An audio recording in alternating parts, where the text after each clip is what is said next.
যুবসাথী প্রকল্পের এই নতুন এসএমএসটি কি আপনি পেয়েছেন? যুবসাথী প্রকল্পের ফর্ম যারা অনলাইনে বা অফলাইনে ফিল আপ করেছেন তাদের অ্যাপ্লিকেশন অ্যাপ্রুভ নাকি রিজেক্ট নাকি কতদিন পর অ্যাপ্লিকেশন অ্যাপ্রুভ হবে সেটা কি করে চেক করবেন এবং আবেদনের লাস্ট ডেট কবে, প্রত্যেকটি আপডেট আজকের এই ভিডিওতে শেয়ার করছি। ভিডিওটি সম্পূর্ণ দেখুন এবং ভালো লাগলে অবশ্যই চ্যানেলটিকে সাবস্ক্রাইব করুন। তো যুবসাথী প্রকল্পের অনলাইনের অ্যাপ্লিকেশন স্ট্যাটাস চেক অলরেডি শুরু হয়ে গেছে।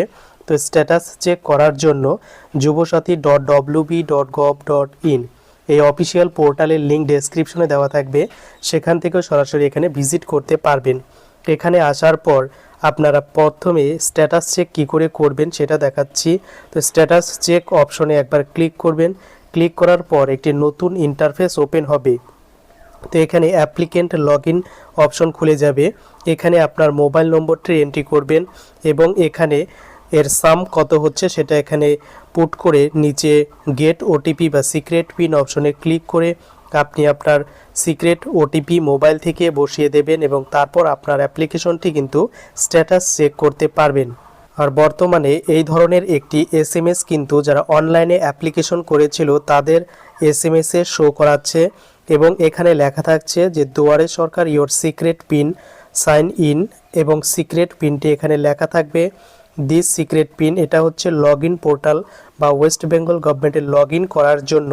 তো বর্তমানে আপনারা দেখবেন যারা অনলাইনে যুবসাথী ফর্ম ফিল আপ করেছেন তাদের এই ধরনের দুয়ারে সরকার ক্যাম্প থেকে এই এসএমএসটি দেওয়া হচ্ছে এবং সেখানে পিনকোডটি দেওয়া হচ্ছে।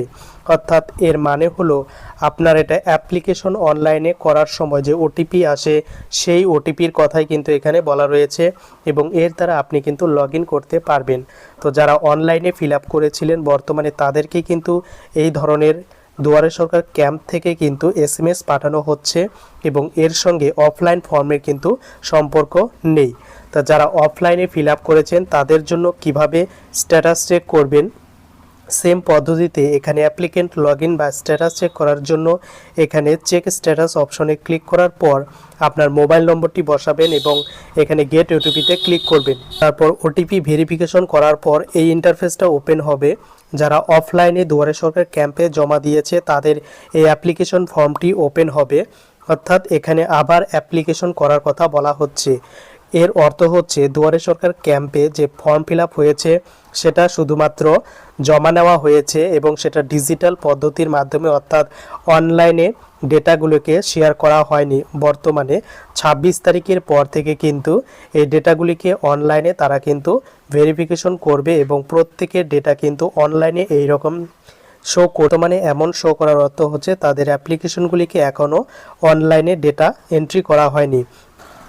আর যারা অনলাইনে ফিল আপ করেছে তাদের এই ধরনের ইন্টারফেসটা অ্যাপ্লিকেশন স্ট্যাটাস চেক করার পর দেখা যাচ্ছে যে অ্যাপ্লিকেশন নম্বর দেখা যাচ্ছে এবং এখানে অ্যাপ্লিকেশন সাবমিটেড অপশন শো করছে এবং এখানে ফর্মটি কিন্তু ডাউনলোড করতে পারছে। অর্থাৎ তার অ্যাপ্লিকেশন বর্তমানে যারা অনলাইনে করেছে তাদের সাবমিটেড সাকসেসফুলি এই স্ট্যাটাস শো করছে, কিন্তু যারা অফলাইনে ফিল আপ করেছে তাদের কিন্তু এখনও অনলাইন পোর্টালে আপডেট করা হয়নি। তাই বর্তমানে কিন্তু এমন স্ট্যাটাস শো করছে। তাই দু ধরনের অ্যাপ্লিকেশন নিয়ে যাদের এই স্ট্যাটাস শো করছে তাদের কিছুদিন ওয়েট করতে হবে। এই যুবসাথী ফর্ম অনলাইন এবং অফলাইনে জমা দেওয়ার লাস্ট ডেট 26/2/2026, অর্থাৎ আগামীকালই কিন্তু লাস্ট ডেট, আর একদিন রয়েছে।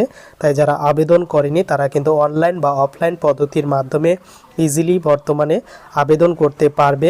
আগামীকাল লাস্ট ডেট, তাই অবশ্যই আবেদন করে নেবে।